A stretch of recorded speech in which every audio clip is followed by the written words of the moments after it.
BC నినాదం కావచ్చు, diversion politics కావచ్చు, ఇవన్నీ కూడా అంటే దీని వెనకాల చంద్రబాబు ఉండి నడిపిస్తున్నాడు. ఈ కుట్ర మొత్తం ఈ కారకుడు, కర్త, కర్మ, క్రియ ఇదంతా కూడా చంద్రబాబే అంటున్నారు. ఎందుకు అంటే కూడా చెప్తాను.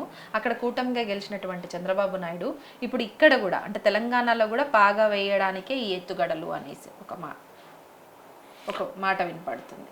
అంటే చంద్రబాబుకి నిజంగానే చంద్రబాబు ఇక్కడ టీడీపీని మళ్ళీ స్ట్రాంగ్ చేయడానికే ఇవన్నీ ఎత్తుగడాలు అనుకోవచ్చు. అంటే బీసీ ఓట్లను చీల్చడం కావచ్చు, బీసీ నినాదం చుట్టూ రాజకీయాలు నడవడం కావచ్చు, ఇదంతా దేనికోసం నడుస్తున్నాయి? డైవర్షన్ పాలిటిక్స్ కావచ్చు, లేదంటే ఒక వ్యక్తి చుట్టూ పాలిటిక్స్ నడవడం కావచ్చు, ఒక వ్యక్తిని మధ్యలో పెట్టి ఇదంతా రాజకీయాలు చేయడం కావచ్చు. ఎందుకు ఉండొచ్చు సార్? అంటే నేను అనుకోవడం చంద్రబాబు నాయుడు ఇప్పుడు ఇక్కడికి వచ్చి ఏదో ఎలగబెడతాడు, లేకపోతే ఆయన ఏదో ఇక్కడ పాగేయగలుగుతాడని అయితే ఆ అవకాశం అయితే ఇక్కడ లేదు.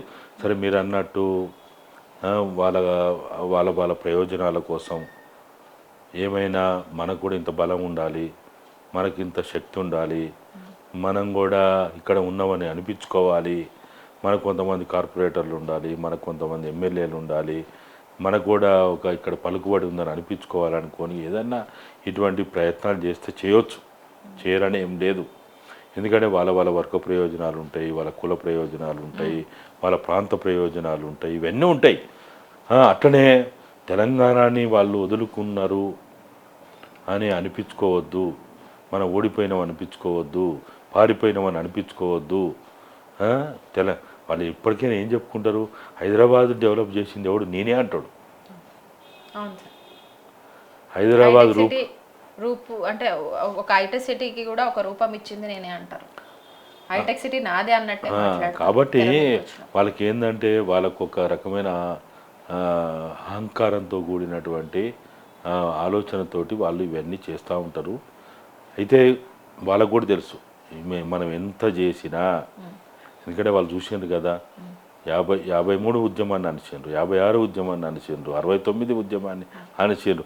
ఇది ఎంత అణిచినా, ఎంత మనము చిత్రహింసలు పెట్టి మనం ఎన్కౌంటర్ లాంటివి చేసి హత్యలు చేసి ఎన్ని నిర్బంధాలు పెట్టినా కానీ ఈ వాదానికి ఉన్న బలంని మనం తక్కువ అంచనా వేసినాం అనేది వాళ్ళకు కూడా అర్థమయ్యే వాళ్ళు కూడా ఉన్న దాంట్లో చదువుకొని బయటికి పోయారు.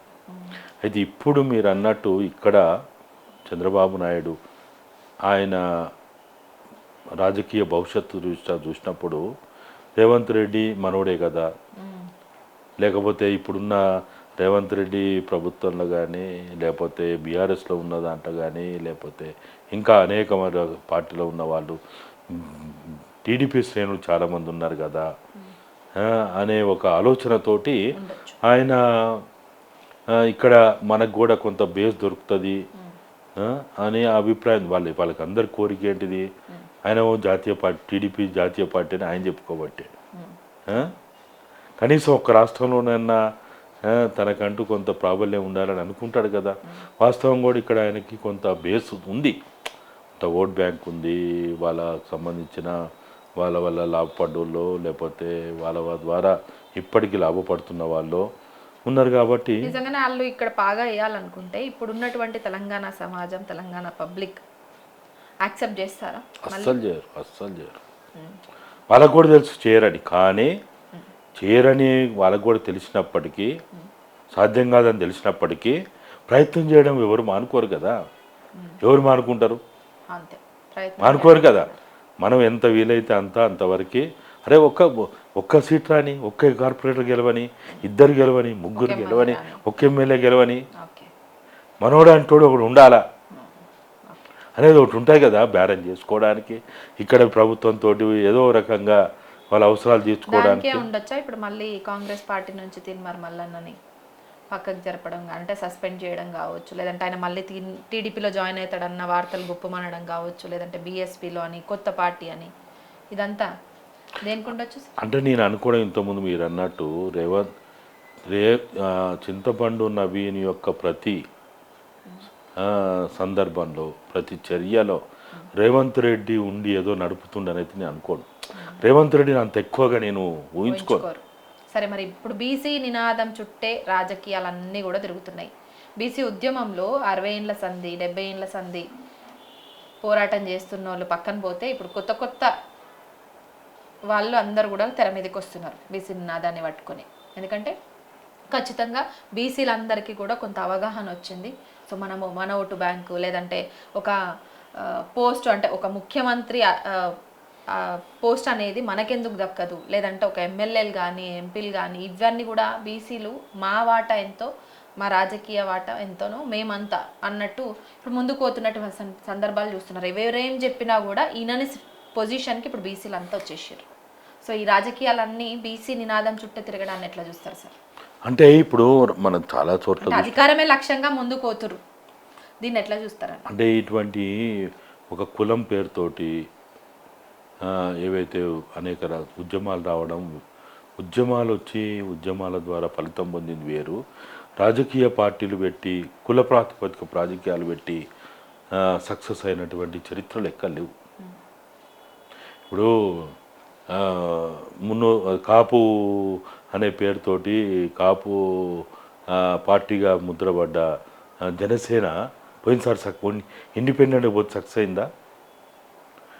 మరి పవన్ కళ్యాణ్ స్టార్ కదా, స్టార్ హీరో కదా, పెద్ద ఫాలోయింగ్ ఉన్నాయి కదా, మరి ఎందుకు కాలే? ముద్రగడ పద్మనాభం చాలా పెద్ద లీడర్ కదా. తెలంగాణ బీసీలతో పోలిస్తే ఆంధ్ర బీసీలు, ఆంధ్ర కాపులు ఆర్థికంగా రాజకీయంగా చాలా బలవంతులు, మరి ఎందుకు సక్సెస్ కాలే?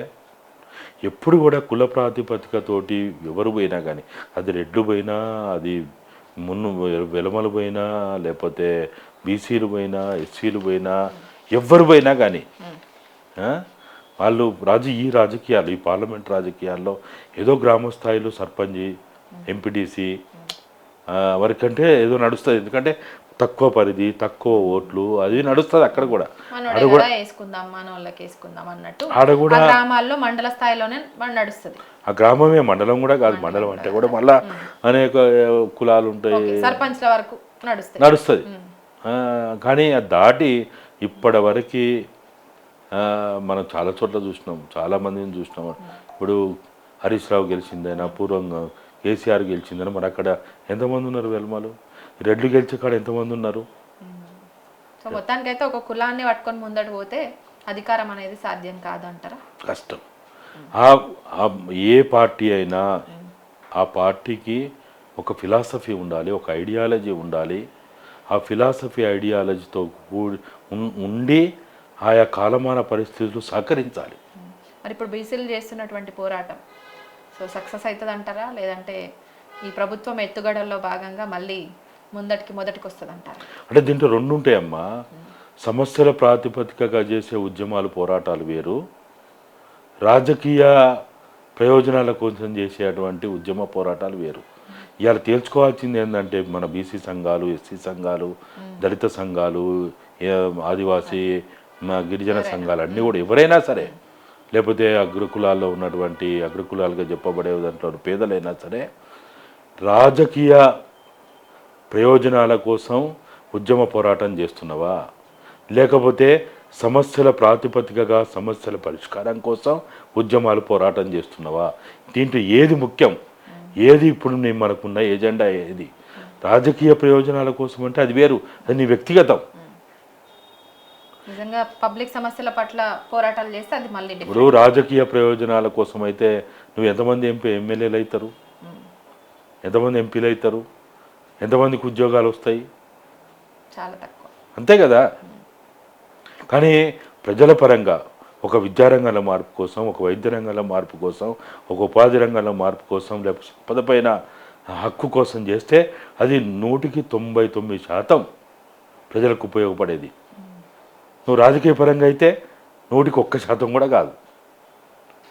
సో మొత్తానికి ఒక మనిషిని నించోబెట్టి ఆ మనిషి చుట్టూ రాజకీయాలు నడవడం కానీ, లేదంటే ఒక పర్సన్నే టార్గెట్ చేసి రాజకీయాలు నడవడం కానీ, అక్రమ కేసులు బనాయించడం లేదు, డైవర్షన్ పాలిటిక్స్ కానీ, వీటన్నిటికీ మూలం ఎట్లా అంటారు? అంటే వీటి విషయంలో ఎట్లా ముందుకు పోవాలి, పబ్లిక్లో మన్ననలు ఎట్లా పొందాలంటారు?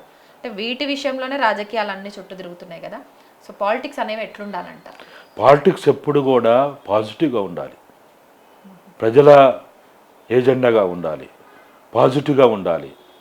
నేను విమర్శిస్తేనే నీ లీడర్ని అయిపోతా, మైకుల ముందుకు వచ్చి బూతులు తిట్టేస్తానే నేను లీడర్ని fame అయిపోతా అనేది అబద్ధం, వాస్తవం కాదు. లీడర్ కాడు.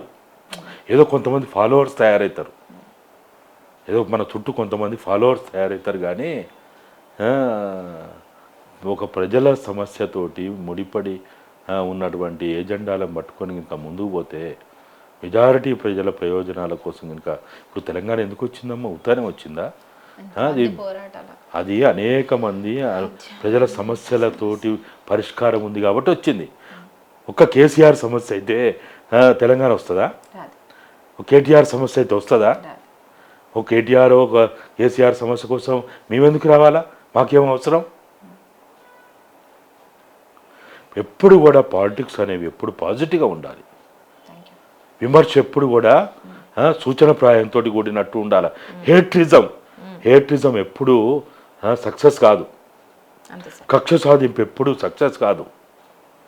ఆధిపత్యం అనేది ఎప్పుడూ ఎల్లకాలం ఉండదు. కాబట్టి పాలిటిక్స్ ఎవరైనా చేయాలనుకున్నప్పుడు ముఖ్యంగా ఈ పార్లమెంటు పార్టీలలో నేను ఏమన్నా పార్టీ పెట్టో నాయకుని కావాలనుకునే వాళ్ళు ఎవరు కూడా పాజిటివ్ పాలిటిక్స్ చేయాలి.